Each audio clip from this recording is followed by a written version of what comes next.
Ndoyo. Ni mwaka umwe muhituku kuma riria mutino wa bathi ya thukuru iria yakuite gikundi kia aini makiuma Mwingi guthii uhiki itura-ini ria no Kaunti-ini ya Kitui wahanikire. Mutino uria wacungiriirie ikuũ cia andu matanyihiire 30 riria bathi iria yamakuite yathereririo ni kiguũ ruui-ini rwa Enziu.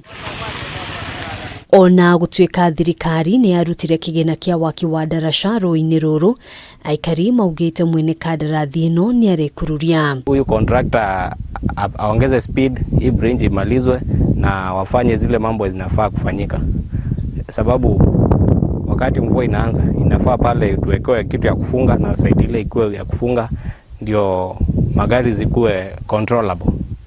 Ndio this season watu wasikufe. Daraja kukinyesha manake ni ile ya kupitia chini, inakuwa watu kufuka na miguu inakuwa vigumu, hata kufuka na gari inakuwa ngumu na inakuwa ni hatari hata kwa wanyama hata kwa binadamu. Manake ndio kifuko ambacho kinaelekea upande wa Nuu kutoka Mwingi na kinatumiwa na watu wengi.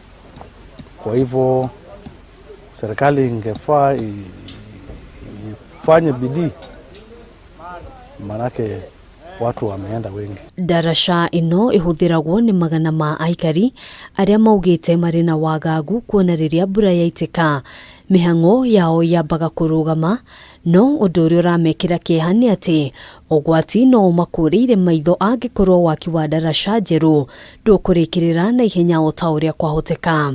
Na hii daraja ni muhimu kwetu, kitu ya kwanza, sababu watu wetu wanamalizikia hapa. Kuna watoto wanaenda shule pande hii, kuna wengine wanatoka pande hiyo kienda nguni. Kitambo ende nguni, hii mto ikiwa na maji na wazumbu inawafungia. Kuna kuanga na shida ya kufuka, wenye wako ile ngambo hawezi fuka, wenye wako hii ngambo hawezi fuka. Sasa inakuwa ngumu hata watoto wakati wa mtihani wanafanya mtihani waruke, wafanye baadaye hiyo mto juu. Saa zingine inafunga siku 3. Iwe inaweza watoto hata wafanye mtihani. Maya mokite riri family cia andu aria makwiriire mutino-ini wa mwaka muhituku matanyitwo gukorwo magitabania igongona ria kiririkano ciumia ciukite. Handũ-ini ha Kameme TV, njĩtagwo Ngina wa Wadĩro.